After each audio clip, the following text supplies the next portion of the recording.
So, good stress in the context of my book is this amalgam of the right dosage of self-imposed deliberate stress actually confers a physiological and psychological health benefit. And what's happened in the last 150 years, sort of in the blink of an evolutionary eye, is that we have engineered our culture, the way that we live, for ease, for comfort, and for convenience. And, my thesis is this, is that chronic disease is the result of chronic ease. What is the weirdest or most out-of-the-box, unconventional thing you've done for your wellness that you're willing to admit on a podcast, Jeff Krasno? Well, this might be sort of TMI for your audience, but they can... Jeff freaking Krasno, I can't believe this is happening. Thanks for coming on the podcast, buddy. Oh, well, thanks so much for having me and for giving me the opportunity to connect with your incredible community that you've built. It's just amazing. Oh, it's truly an honor. I'm a massive fan of yours. You know that. I'd love to go back to, you had another life. I mean, you were in music before. I think you told me before. Can you kind of go back to your previous life? I'd love to go to that. And then what was this pivot to what we call wellness, but it's so much more than that? Yeah, sure. I'd be happy to. So I am what you might call a refugee of the music industry.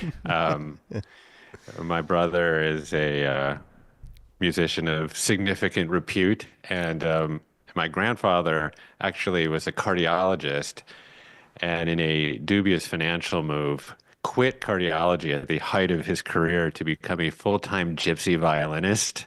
That had us all scratching our heads. Wow. But this is, of course, what he loved to do. So he followed his North Star and made a bunch of records.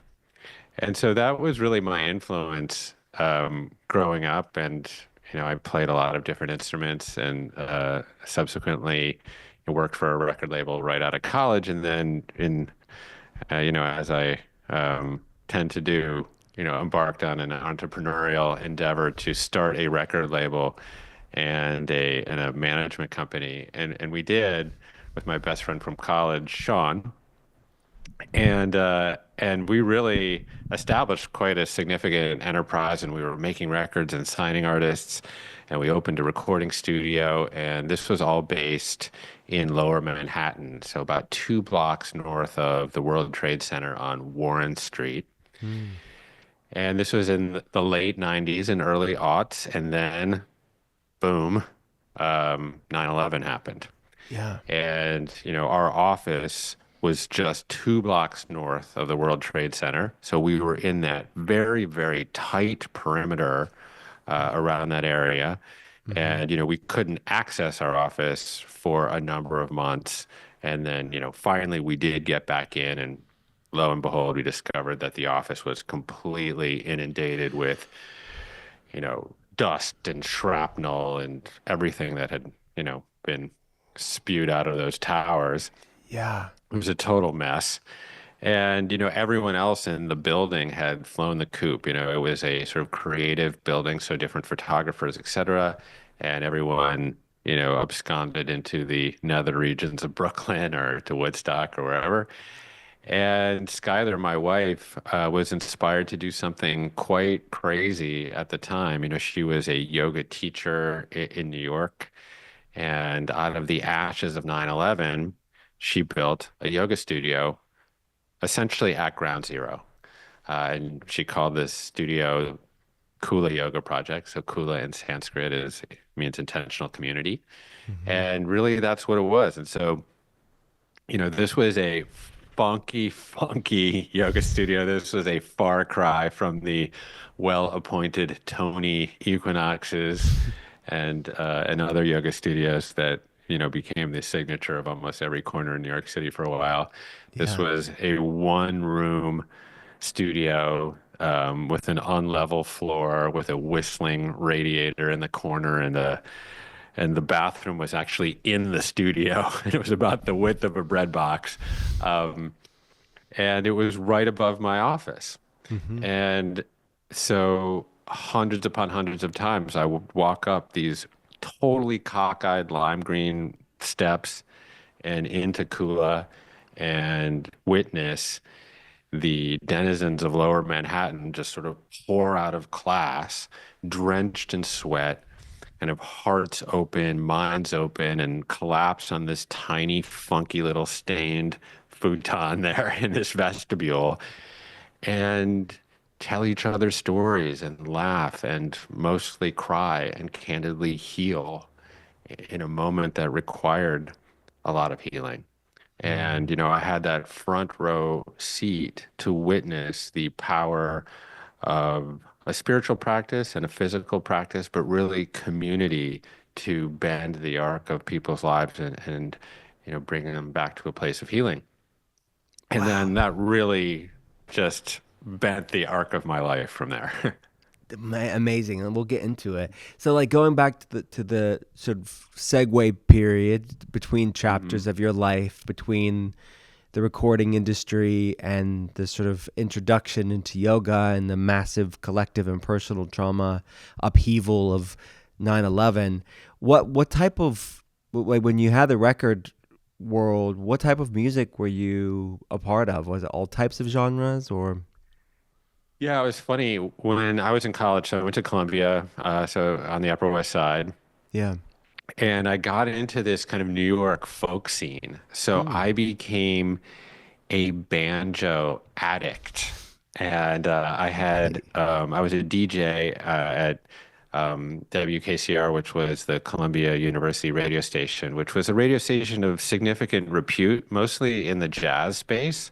But it had a massive collection of old American traditional music on vinyl. And at that juncture, sort of ironically, we were transmitted off the top of the World Trade Center. So we actually had a quite a significant reach. And I hosted a traditional American music show every Sunday morning, which was, of course, a challenge for a college student at 10 a.m. I didn't have the 8 a.m. slot, thank God. Um, but yeah, I would kind of, a little bit knackered and beleaguered, wander into the studio every Sunday morning and do this traditional American music program, which was a lot of old-timey music and bluegrass music. And it was Mm-hmm. very technical, violins and mandolins and banjos and guitars, a lot of Mm-hmm. really heavy technical playing and beautiful songwriting and harmonies, etc. Mm-hmm. So I had a traditional American music band, bluegrass band. And Wow. Columbia University gave me just enough stipend to travel through the Southeast to these bluegrass festivals. And I would actually book my band, my dubiously named bands. I think we were the the Morningside Mountain Boys for a while, and yeah, not so great. And Sounds then I think good. we I were, mean, it sounds it was legit. I mean, okay. yeah, Sounds I legit. would totally. Yeah, Yeah, I'd I think buy we it. were the late night hags for a little while. Sort of Shakespearean reference, but anyhow, I would book, our band as like the first of 50. We would go on at like 8 a.m. in the morning. But, that got me into the festivals and backstage with an Uh-huh. old tape recorder and a microphone. Yeah. Not that different from what I'm doing right now, actually, Right. strangely. And I would interview all these first generation um, bluegrass musicians, these guys like Earl Scruggs and Lester Flatt and J.D. Crowe and Ralph Stanley. And I don't know if you know that world at all. Bill Monroe was still alive. And this was just kind of an unbelievable cultural window into the history of America and a particular kind of music. Anyways, Mm-hmm. that was a lot of my musical grounding. Yeah. And then as I graduated from Columbia, I got super into jazz, and my brother was kind of a funk and R&B musician, and he went to Berklee School of Music, and my label became sort of a funnel for a lot of the young ingenues, kind of virtuosos coming out of Berklee. So we were Mm. doing everything from soul jazz to singer-songwriters, but like very, very high quality music, and Mm-hmm. generally not pop oriented, but Yeah. very touring oriented. Hmm. So we would sign these young artists and then build the scaffolding around their careers, which was often, getting them out on the road. And that's how I got on the road with a Yeah. lot of these bands and ended up spending most of my 20s backstage at clubs and festivals. Yeah, I was gonna say it seems to me like it would have a massive festival type of audience, right? And Totally. Yeah. that would be a lot of it. So you've spent so many years on the road, and you just couldn't get enough of it. And then it's like, can you move?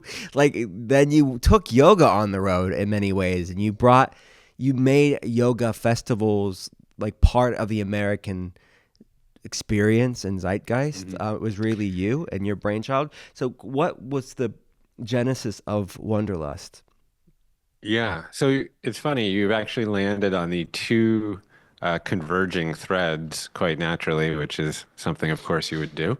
Um, so yeah, I had this music background, and Mhm. then Schuyler started Kula, and then Schuyler started leading these retreats to the Osa Peninsula of Costa Rica, rainforest spilling out on beach. And, I started to tag along in one of the thousands of trips in the name of yoga, bumpy trips, in, little puddle jumper airplanes and in the back of trucks, like bouncing around on dirt roads out to these, oases of, eco retreat centers. And it would be basically like me and 28 millennial women and two gay guys, basically out in the middle of the rainforest. If I had a But nickel, like, honestly, Jeff, it's like my life in a nutshell. yeah, right. Um, I've actually continued along that. I have three daughters, which I lovingly call my estrogen footprint. Now, so I was in my natural habitat even then.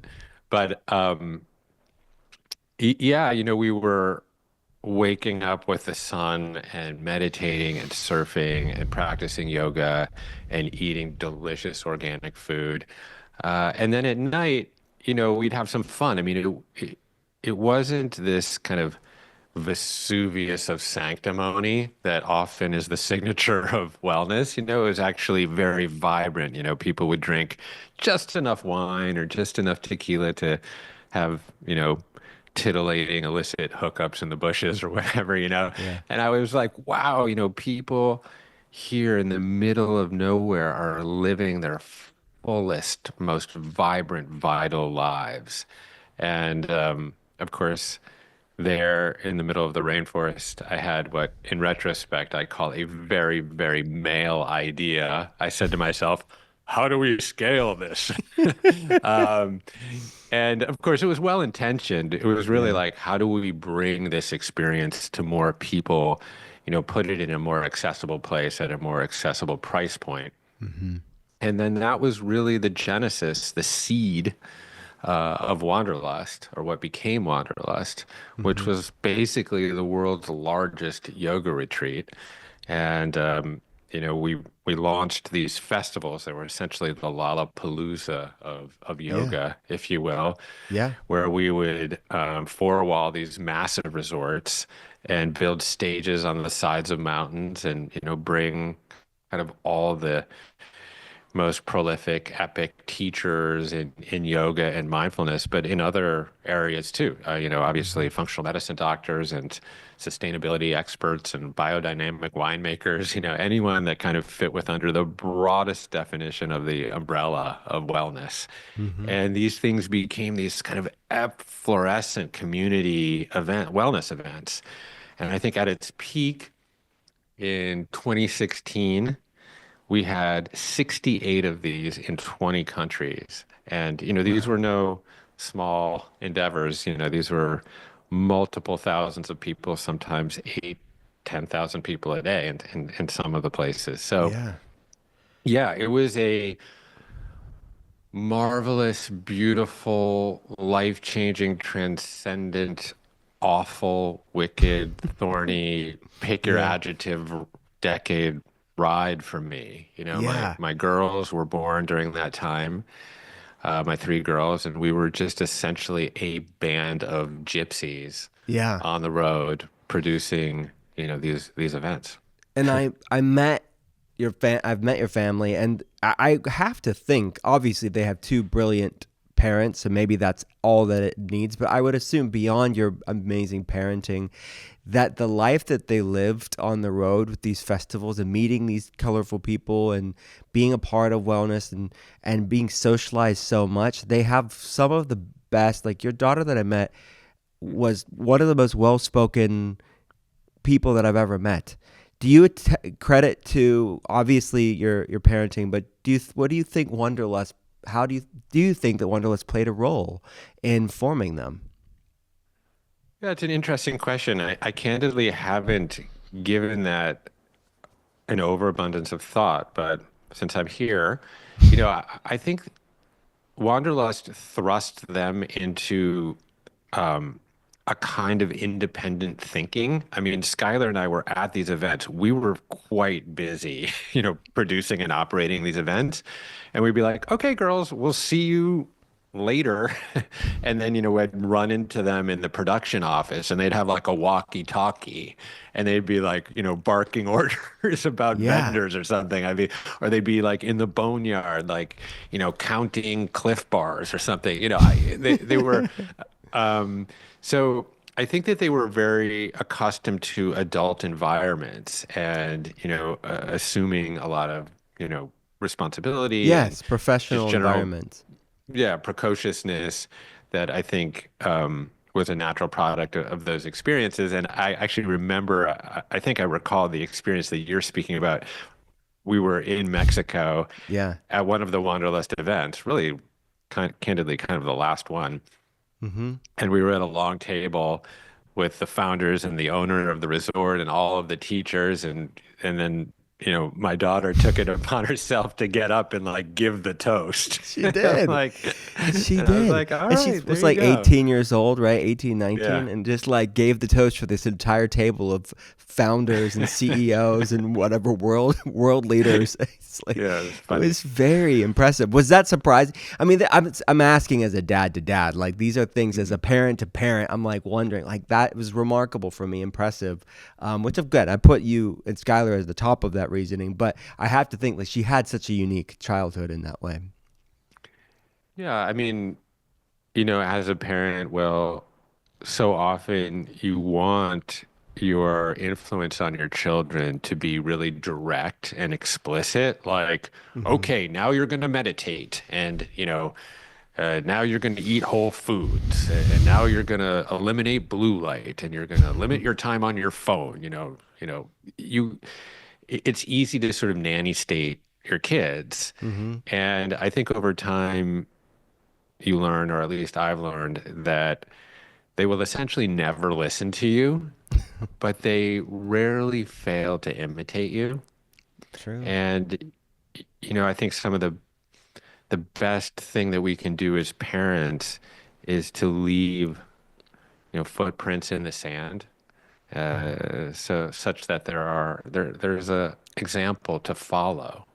Hmm. And I think my daughter has seen me, for better or worse, get up at hundreds upon hundreds of dinners and give that speech. And Mm. so, I guess I would credit her confidence in that situation to imitating me, but not Hmm. really listening to me. I love. It's so true. That's so good on every level. It's speaking of that. Perfect segue here is doing hard things. Right. Public speaking is Oof. doing. It's one of the hardest things for people, but there's so many other aspects of doing hard things, relative and absolute hard things. The Mhm. This is the topic of your upcoming book. So, what was the impetus of the book? What was the brainchild behind it? Yeah, well, I'll kind of continue with the chronology because it actually Yeah. sort of propelled me initially by curiosity, but then eventually by necessity into the work that I did around the book. So Yeah. in 2018, after about a decade at Wanderlust, I suddenly and somewhat acrimoniously left the company. And I spiraled into a really profound depression, Hmm. psychologically. But then that also manifested physiologically. I was suffering kind of from wicked insomnia. My Wanderlust life was certainly healthy from an outside perspective, but from an inside perspective, it was, I was traveling 200, 250 days a year. I was working 16 hours a day. My life was very much like coffee to wine. Um, and I found myself in 2018 in the midst of this, psychological depression with all of these other presentations of kind of modern disease or modern infirmity, if you will. I had just chronic fatigue, brain fog. I was irritable. I had an absolute inability to concentrate. I, couldn't read a book, let alone even consider writing a book. I mean, that was not even part of the equation at that juncture. And then, I had other sort of insults to my personal vanity. I had sort of dad bod, kind of this inner tube of, visceral fat kind of around the middle. I had gynecomastia, which is kind of more commonly known as the boobs of man. And my daughters love to say, not necessarily A cups, Dad. Um, so so yeah, I was tipping the scales at about between like 205 and 210. Wow. And and then, I put a continuous glucose monitor on my triceps, one that I actually still wear. And I got a bucket of cold water thrown over my head, which ironically that wasn't a self-imposed protocol at that juncture. It was just a wake-up call, I guess I would call it. And Yeah. a CGM, for those people that don't know, but I'm sure a lot of people do that listen to your show, is it's this device, this little disc that sits on your triceps that gives you readings to an app that some that gives you transparency into your blood glucose levels moment to moment. Hmm. And my fasting blood glucose was between like 125 and 135 milligrams per deciliter, with these kind of massive postprandial spikes into like 250 or up to 300, and then these kind of like massive troughs, and I was getting these total energy crashes. And those numbers are right at the edge, at the highest edge of pre-diabetes, the lowest Hmm. edge of kind of diabetes. And then I went in and finally did my hemoglobin A1C tests with my primary care physician. And sure enough, I was like 6.4, 6.5. So again, kind Wow. of highest end of pre-diabetes and lowest end of diabetes. And, this was a huge wake-up call. And, there was Yeah. all sorts of other presentations too. I finally did, do a lot of blood panel work, and, my C-reactive protein was off the chart. I did microbiome tests, and sure enough, like I had crazy dysbiosis. And because my CRP was off the chart, I sort of sensed that, well, I didn't really know all this at that point, but what I learned is that, my gut was basically leaky as an old rusty pipe. Um, and, I really had to make a huge transformation in my life. Hmm. And, luckily enough, I knew a lot of people, and you included. You've been incredibly influential on my health journey, and, a lot of the other colleagues and doctors that you're friends with and that I'm friends with. And, I started interviewing a lot of people, and invited many, many, many of them to my compound up in Topanga, which is called Commune Topanga, which is this incredible kind of 10-acre retreat Beautiful. center, production studio, Hmm. sustainability lab, you know, mastermind location. Hmm. And, I really jumped into my own petri dish and became an N of one experiment and did like an insane amount of me search and sifted through a lot of grift and and had to really find the protocols that realigned myself, with Hmm. my engineering. Hmm. And the product of that was it's this body of work, which is Hmm. codified in this particular book called Good Hmm. Stress, but Hmm. then really just began to sort of punctuate my life more broadly. Yeah, oh, beautiful. Thank you for taking that sort of through this journey and what precipitated this book.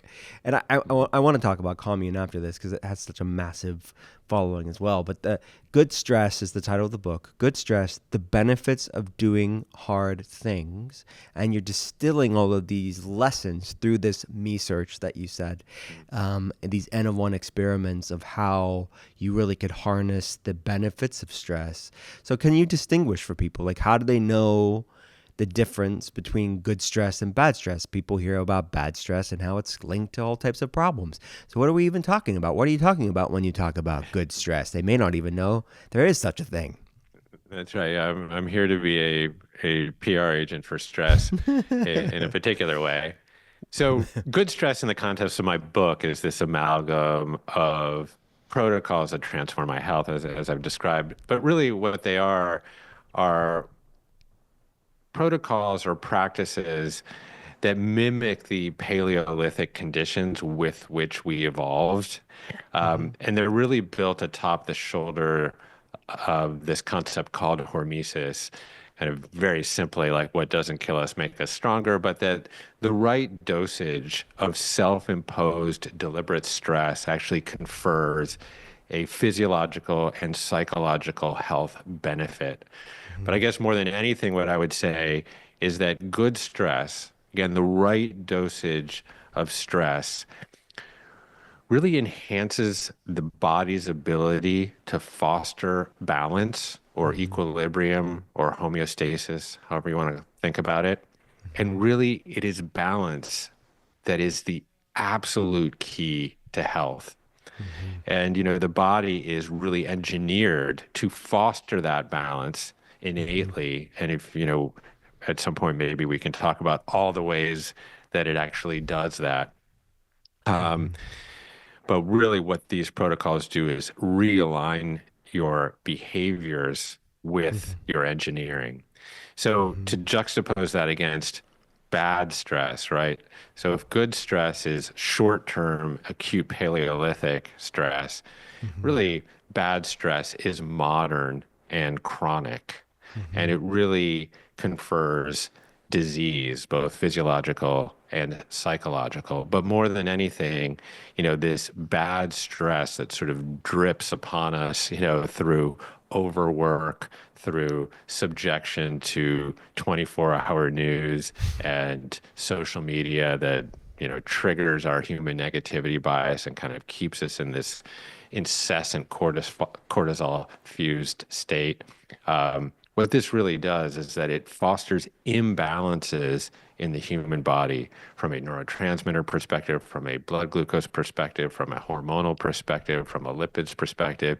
And really, as I started to understand sort of the etiology of disease is almost always characterized by some form of imbalance.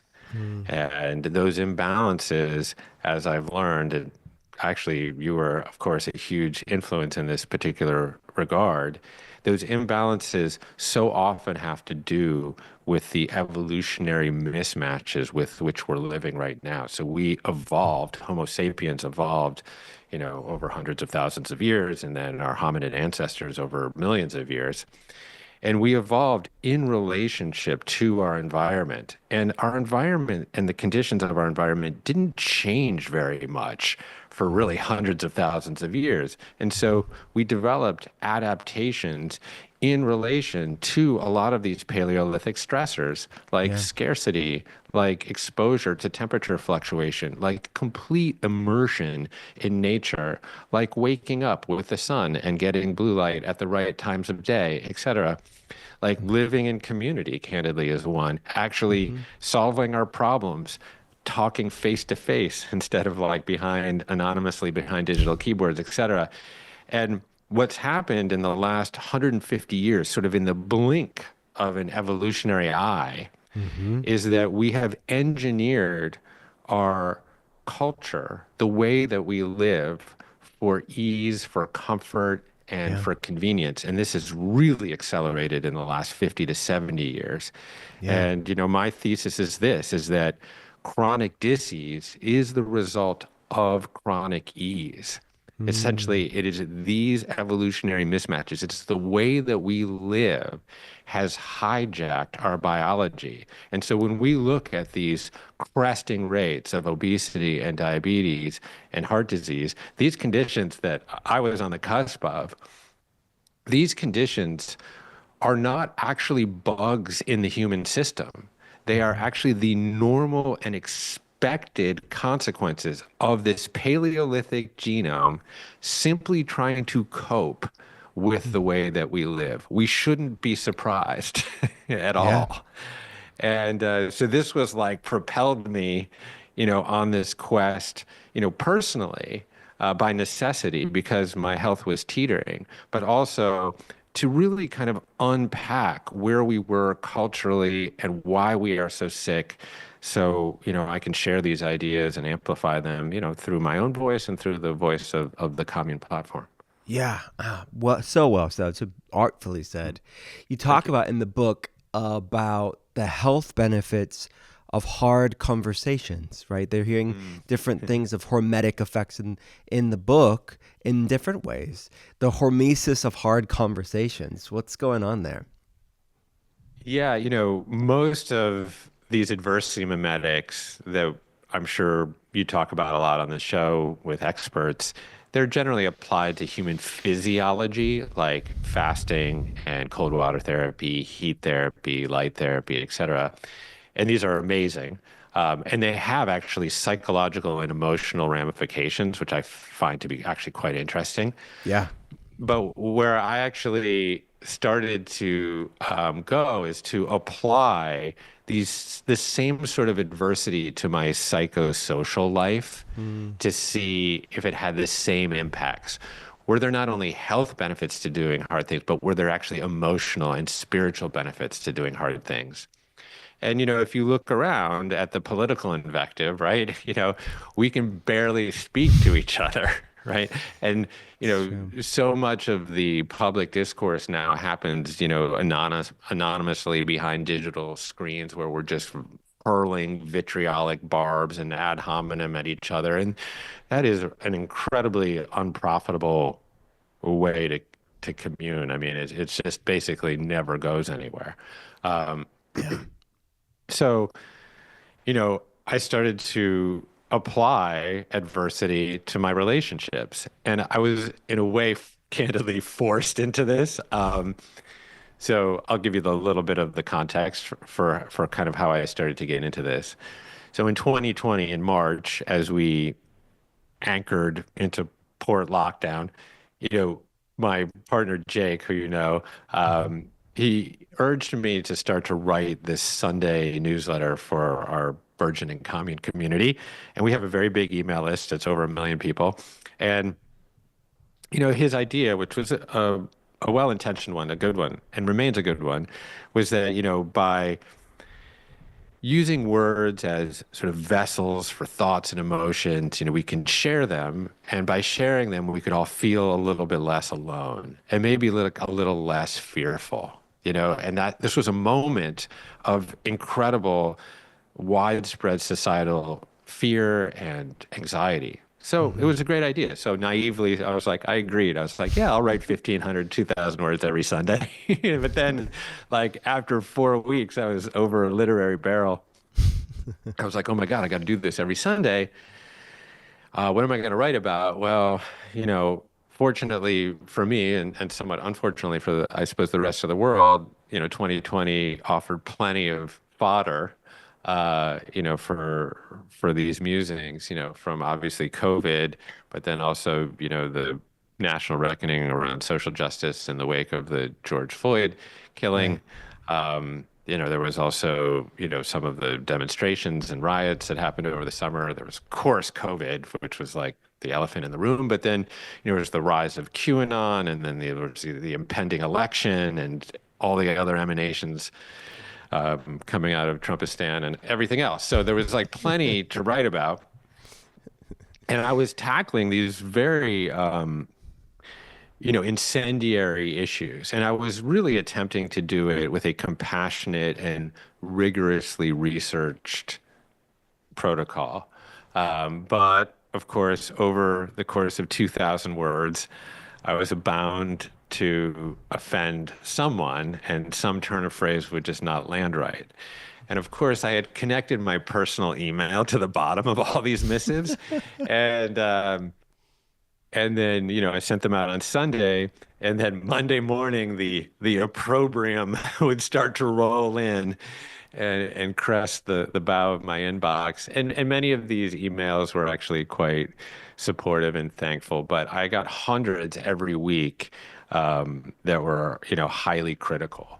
And, some of the recrimination, there was nothing I could do with it because it was just, you're a dick, unsubscribe, or a fucking libtard, or, somehow I was like a shill for Pfizer and a conspiracy theorist at the same time. I was like, what are you talking Yeah. about here? Isn't that interesting how that happens? Yeah, I've been Yeah. there. um, and there's plenty of people that, and it wasn't coming from one side of the political spectrum or the other. There was plenty of people on the left that was like, a Yeah. white man should not be centering himself right now around in a conversation around race. And I'm like, well, okay, but I'm a white man writing a Sunday column, and it seems inappropriate not to address this issues. So there was all of this stuff. And of Yeah. course, we were living in a moment where people were highly triggerable. So I totally Heightened. Yeah. understand. Yeah. Hmm. And at first, because, I was a people pleaser all my life, I, became very, very defensive, in the wake of this insult and criticism, and I would stay up all night and brood over, what my rejoinders and rebuttals would be to this email or that email. It was crazy. Of course, when you do Yeah. that, when you're holding that ember, waiting to throw it, you're the one getting burned. So I Oh, was like, so no, no. good. Yep. But over time, it was funny. Well, it's like over time, I built what I call my psychological immune system. And I'm sure many of your listeners are very familiar with how you build your physiological immune system through low-grade exposure to insult in the form of pathogens, bacteria, and virus. And, they enter your body through various different means. And this floating brain, the immune system, has this ability to spin up proteins that we call antibodies to, neuter these pathogens. And this incredible immune system then has the ability to actually remember the recipes for those antibodies, such that if you come into contact with those pathogens again, it has the pre-armed capacity to deal with them. Well, very, very similarly, you know, subjection to psychological insult, built up my kind of emotional resilience. And I started to study Stoicism a little bit. Stoicism has this concept called euthymia, which is a sort of unflappable state of emotional stability. So I was like, okay, I'm going to be stoic here. And over time, I started to really, really actually look forward to the insult. It was slightly masochistic, but I would get the emails and I would like skip through The good ones, the the good nice ones. And ones. I'd be like, oh, that one, great. So, and then, the thoughtful detractors, of which there were many, I would always respond to them in an email. And oftentimes this would lead to sort of a volley. So, for example, I'll give you just grounded in an example. So, by like August 2020, there was enough data out there that showed that the people that were most severely contracting COVID were either elderly or had multiple comorbidities, Yeah. and there was a lot of like diabetes Poor metabolic health. and Yeah. and poor metabolic health and obesity, right? So Yeah. I wrote a what I felt was a very rigorously researched article on that particular topic. Hmm. But of course, this overlapped with this body positivity moment in culture. Yes. And, Yes. I put this thing out there, and boy, did I get it, man. I got it. And people felt like I was fat shaming. And of course, I grew up as a very, very overweight kid. So I was, obviously, I felt very compassionate and empathetic towards, Yeah. people that are overweight. So that, of course, was not my intention, but, a lot of people felt very, very insulted and very hurt by what I had written. So I was like, okay, well, let's get on a Zoom call. And Wow. this was what I call my David Copperfield routine because when I did that, I made most people disappear. Um, so, The but keyboard warriors don't want to typically talk to you face to face. no. But I was like, you're going to be good stress guy. You're going to lean into stressful conversations because what do you know? What's on the other side of these conversations? Yeah, right when you Maybe learn. something really good. Right. So 26 people took me up on it. Okay. And over the course of August and September 2020 in the afternoons, I started to put aside time for hour-long Zoom calls with people that didn't agree with me. Wow. Interesting. Yeah. So I didn't have any training at that juncture in nonviolent communication. Subsequently, I learned that there was this whole technique that was masterminded by this guy, Marshall Rosenberg, called nonviolent communication. It's really based in sort of, compassionate, empathetic interaction. He took this actually out onto the road into the most immiserated parts of the world and brokered these incredible peacekeeping initiatives with different tribes, et cetera. It was quite amazing once I Mm. actually learned about him. But at this juncture, I was simply kind of going by instinct. Mm-hmm. So I would get on these Zoom calls, and it was basically the same pattern every single time. At this point, we weren't actually quite as adept at Zoom as we are now. So we'd be like jabbing at buttons for, 2 minutes. But then, we'd get on and there'd be this exchange of pleasantries for like 30 seconds. And then I wouldn't say anything for about 45 minutes.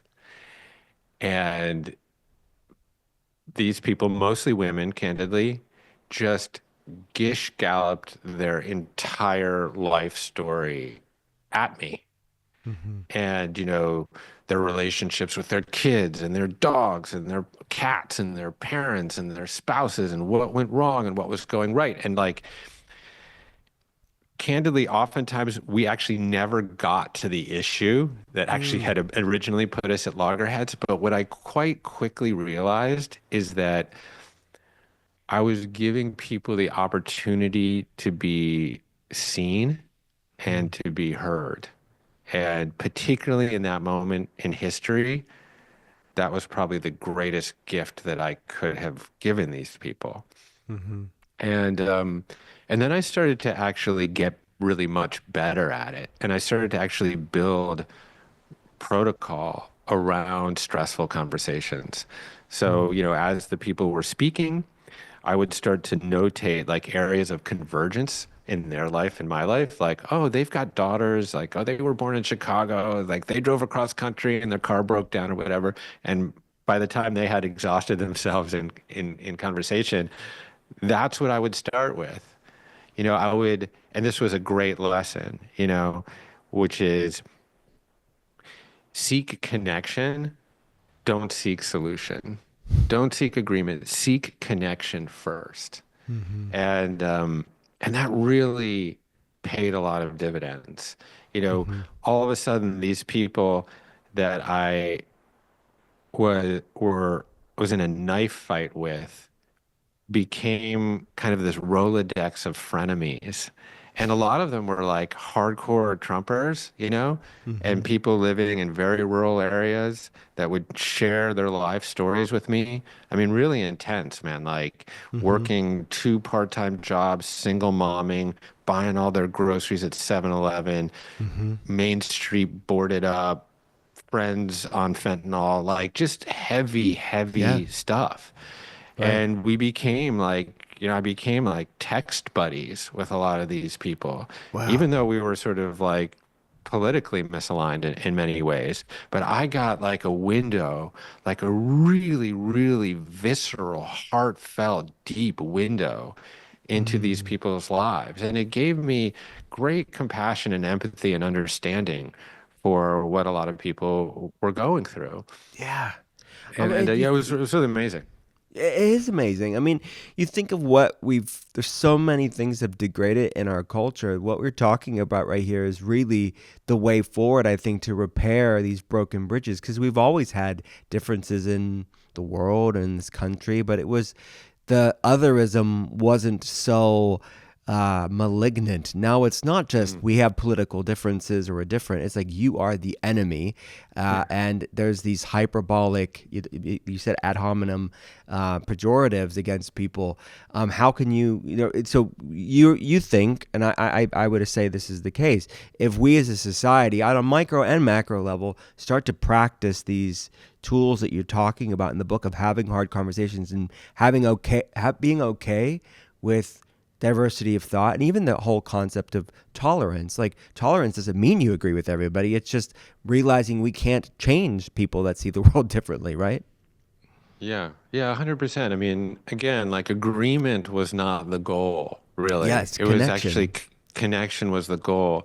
Yes. And, there was a lot of other techniques that actually bridged into some of the more physiological adversity mimetics, if you will.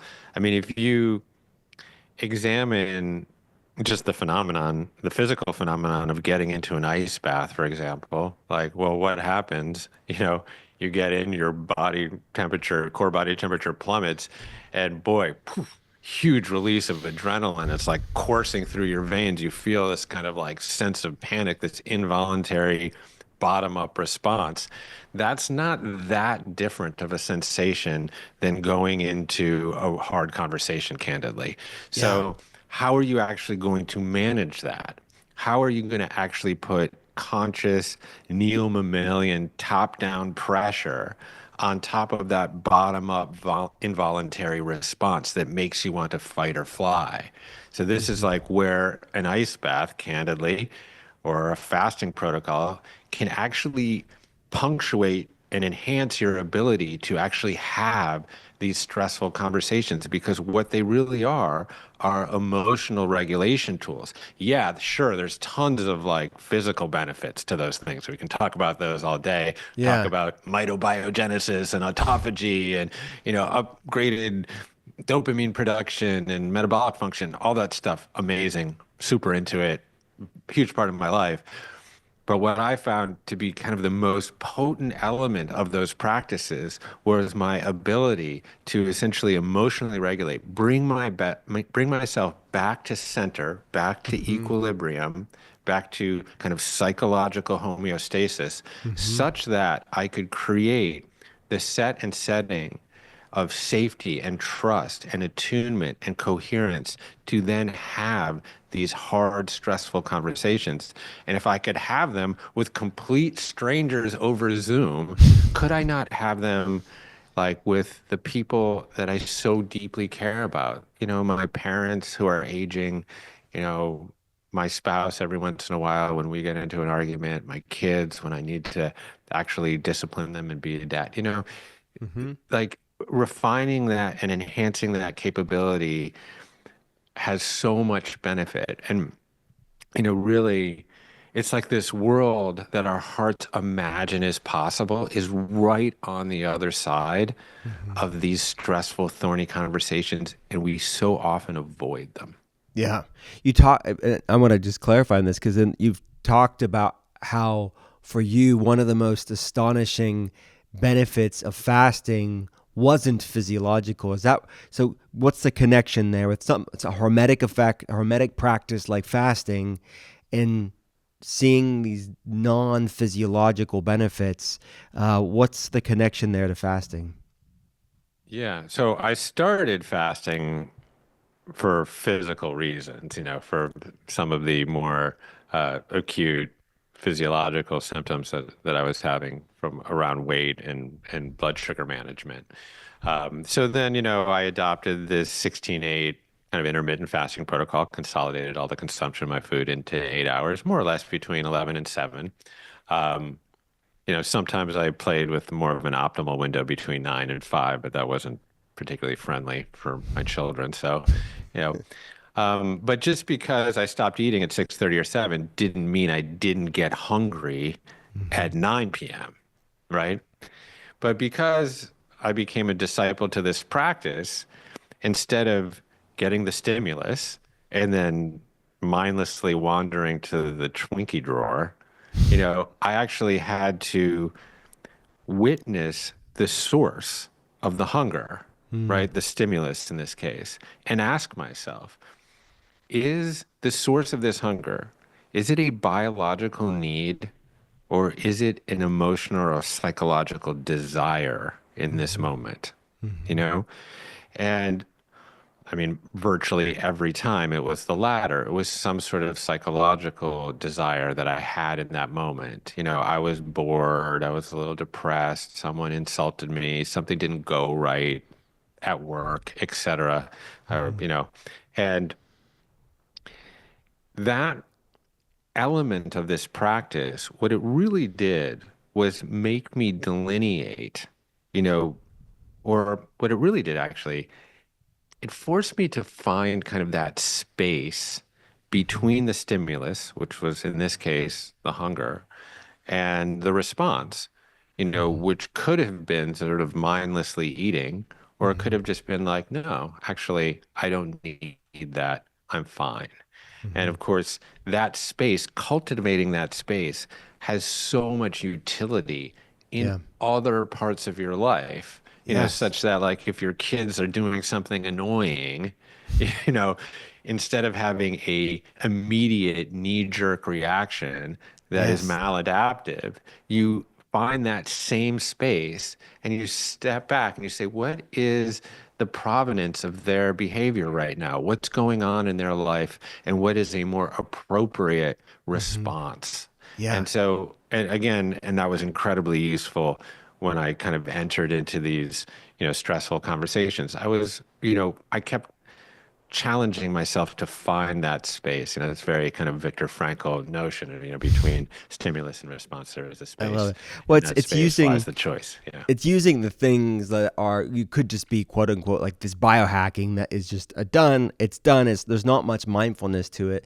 but it's using fasting and many other hormetic things, the tools that you talk about within the book, as a meditation, as an awareness tool to create emotional resilience, present moment awareness, Mm. nervous system regulation. So when the no matter like when the other stressors come about, you have that. I see that time and time again with patients that are dysregulated, that these practices they don't think would impact their relationship, but it does. When you feel better and you have these sort of skill sets, they kind of can bleed over in the best of ways in other parts of your life. Um, this has been such a great conversation. So, as you know, the podcast, it's called The Art of Being Well. At the end of every episode, we have Your Art of Being Well. I'm so excited to do this. This is Jeff Krasno's Art of Being Well, my friends. Mhm. What's the this is going to be so much fun. What's the worst tasting healthy food that you eat? It tastes freaking disgusting, but you do it because of some supportive health benefit. You're not doing it for the taste.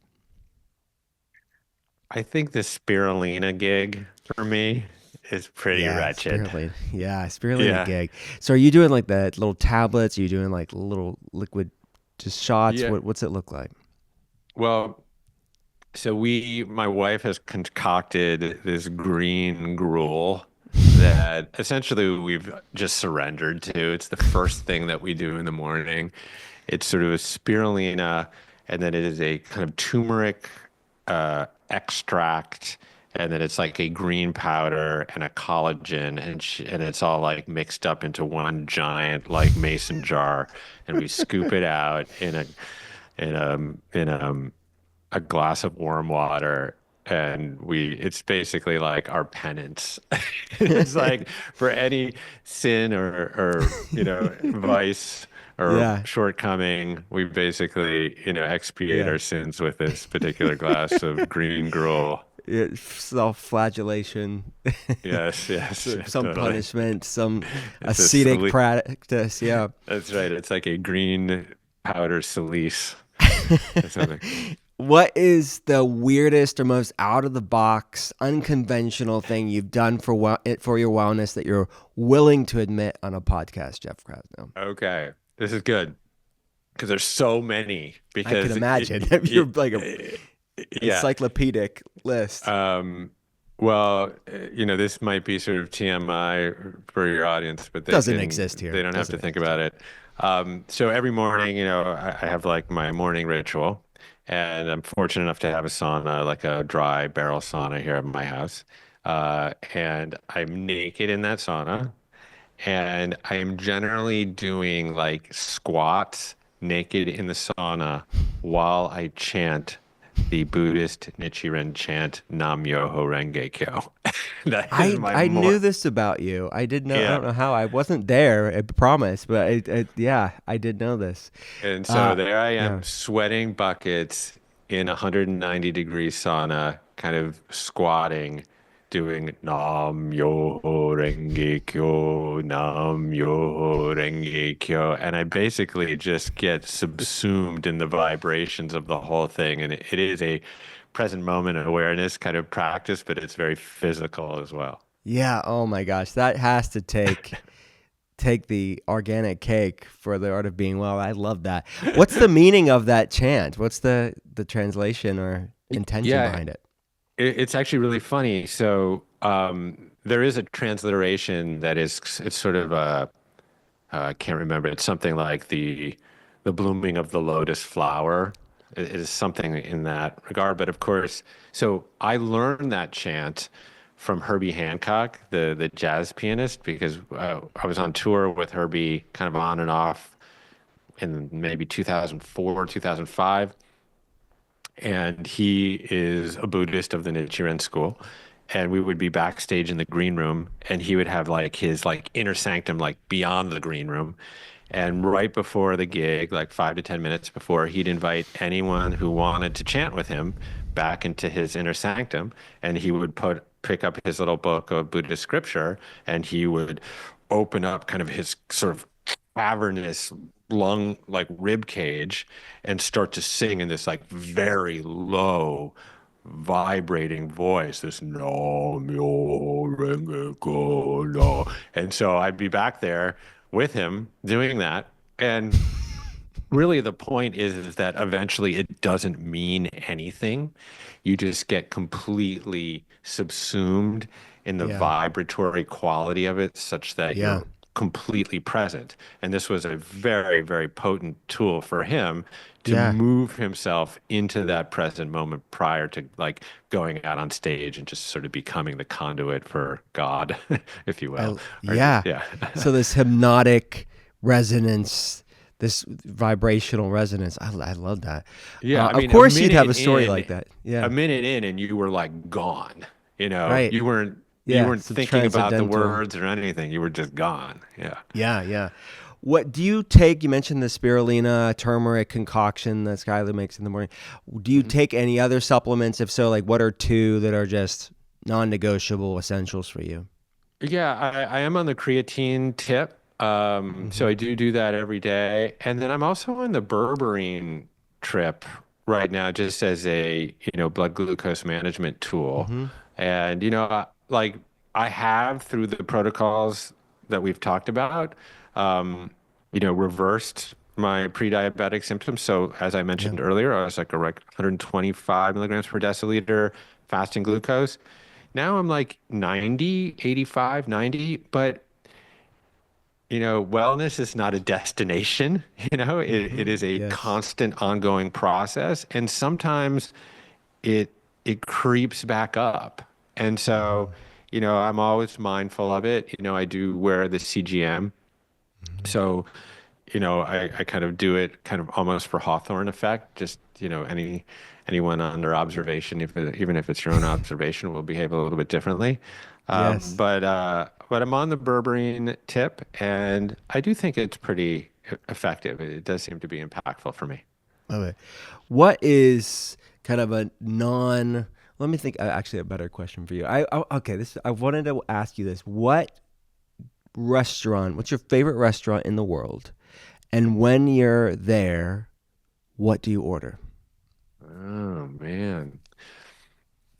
Well, I think my favorite restaurant these days is just down the hill from me. It's called Chateau Marmont, which is a kind of legendary old Yeah. LA I haunt. mean, it's up and coming. I think it's on the rise, right? Just Yeah. joking. It's been around for a few It's decades. been around. Yeah. There's it has been the hangout location for, a lot of, wayward musicians and Yes. movie Yes. stars, etc. But my daughter hangs out down there probably more than she should, and we go down there from time to time Yeah. and They hang. have they have a good burger. I've got the burger at Chateau Marmont, and you can get good. I get lettuce wrap. It's great. Yeah, yeah. So I'll do that. They have a good burger for sure. Hmm. Um, I was um, I had some lamb there, Hmm. and that was actually like quite good. And that's not something that I kind of normally order. But I mostly go there just to like hang out and be Yeah. fabulous with my daughter. Yeah, it is. The vibes are strong there for sure. What's the Yeah. place? Not at your house, but at the commune in Hmm. Topanga. That there's a place at the bottom. It's a health food kind of place. It's by the creek. What's Oh the name yeah. of it? Well, It's there's Inn at fit. the Seventh Ray. That's what it is. And That's what it was. It was yeah, in at and the then Seventh there's Ray. Topanga Living Cafe, which is kind of on the other side on 27, which is fantastic. It's awesome. Man, Um, really, really high quality I haven't been there, but food. I've been Yeah. in at the Seventh Ray, and it was really such a cool spot as well, with lots of good healthy options. Yeah, really great. When the creek is running there, it's pretty Yeah. magical. Everyone, you sit outside and they have all the kind of, twinkly festoon lights, et cetera. So it's great. Yeah. My friend, where do people go to learn more about your work, commune, the book? Tell them all the places. Yeah, so the book is goodstress.com, which is a fancy URL that was somehow available. So goodstress.com. And, if you purchase it there, you get all sorts of additional goodies along with it, bonuses, commune courses, etc. Um, and then, yeah, I host the Commune podcast. I was fortunate enough to interview you recently. So, and you're always an amazing guest and always welcome on it. So, the Thanks, man. Commune podcast and yeah, the course platform, which is really just become quite amazing platform now. We've been at it for like 6.5 years, and there's 160 full-length courses on there with, just all of the people really that bent the arc of my life that have been the most influential, for Hmm. me. A lot of amazing functional medicine doctors. Obviously, you have a course there. And Mark Hmm. has many courses. Dr. Jeff Bland, Sarah Gottfried, Casey Means, David Perlmutter. We just Hmm. launched an Alzheimer's course with Dale Bredesen. But then there's a lot of amazing movement Yeah. courses there.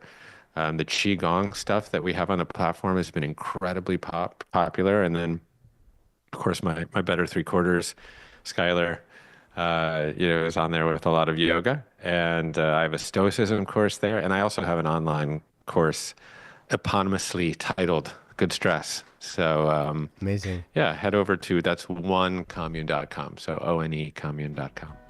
Jeff Krasno, this has been a blessing. Thanks, friend, for coming on. Yeah, love you, brother. Thank you, man. Love you. Love you.